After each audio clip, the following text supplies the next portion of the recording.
નમસ્કાર મિત્રો, દેશ અને દુનિયાના તાજા સમાચારમાં તમારું સ્વાગત છે। સૌપ્રથમ વાત કરીશું વરસાદની આગાહીની। ગુજરાતમાં ભારે ચોમાસાની શરૂઆત થતાની સાથે મેઘરાજાની ધમાકેદાર બેટિંગ જોવા મળી રહી છે। ત્યારે વધુમાં હવામાન વિભાગે આજે વરસાદને લઈને મોટી આગાહી વ્યક્ત કરી છે, જેમાં આજે રાજ્યના 7 જિલ્લામાં ભારે વરસાદની આગાહી કરવામાં આવી છે। સાથે જ 2 દિવસ બાદ હવે રાજ્યમાં ફરીવાર ધોધમાર વરસાદનો રાઉન્ડ પણ આવવાનો છે। અમદાવાદમાં જામ્યો મિત્રો વરસાદી માહોલ। વસ્ત્રાપુર, એસજી હાઈવે, થલતેજ સહિતના અનેક વિસ્તારમાં વરસાદ ખાબકી ગયો છે। નદી નાળા પણ છલકાયા। મીંડોળા નદીમાં ઘોડાપૂરની પરિસ્થિતિ। બારડોલીમાં 150થી વધારે ઘર પાણીમાં ડૂબ્યા હોવાના પણ સમાચાર સામે આવી રહ્યા છે। મિત્રો, અનોખો જુગાડ, સ્માર્ટ મીટર લાગે ન લાગે તે માટે ઠાવકો જુગાડ કરવામાં આવ્યો છે। વિરોધ એવો કે સુરતીઓ નવો જુગાડ કર્યો છે। DGVCL શું ભગવાન પણ આવી જાય તો પણ મીટર નહીં બદલી શકે? નવો જુગાડ અત્યારે વાયરલ પણ થઈ રહ્યો છે। મિત્રો, અન્ય મહત્વના સમાચારની વાત કરીએ તો ગુજરાતમાં ગોજારો બન્યો છે શુક્રવાર। દુઃખદ સમાચાર, ગુજરાતમાં 2 ભયાનક દુર્ઘટના બની છે।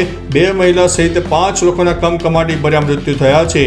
સુરતના બાઠા ગામમાં જનરેટરના ધુમાડાથી ગુંગળામણને કારણે 3 લોકોના મોત નીપજ્યા છે અને પરિવારજનોમાં રોકકળ મચી જવા પામી છે। મિત્રો, રાજકોટ મેળા લઈને મોટા સમાચાર સામે આવી રહ્યા છે। લોકમેળાના આ સમાચાર છે। રાજકોટના મેળામાં નહીં કરી શકો આંખના ઉલાળા।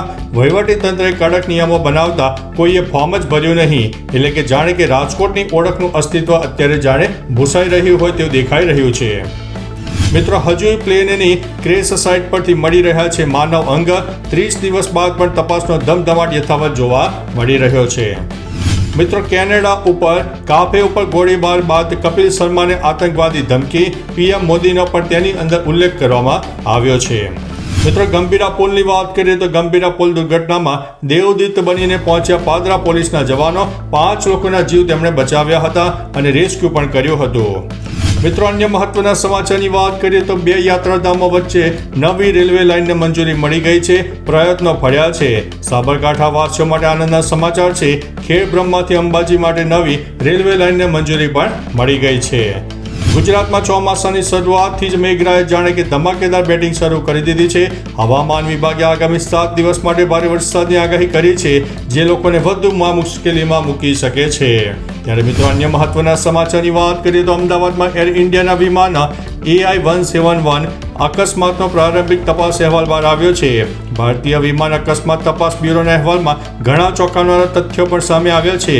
અહેવાલ મુજબ વિમાનના બંને એન્જિન ટેકઓફ થયાની થોડીક સેકન્ડ પછી અચાનક બંધ થઈ ગયા હતા, જેના કારણે વિમાનની ગતિ ધીમી પડી ગઈ અને તે અંતે ક્રેશ પણ થયું છે। તો ચાલો મિત્રો, આ રીતે દેશ અને દુનિયાના સુપરફાસ્ટ સમાચાર લઈને મળતા રહીશો। ત્યાં સુધી અમને રજા આપશો। નમસ્તે।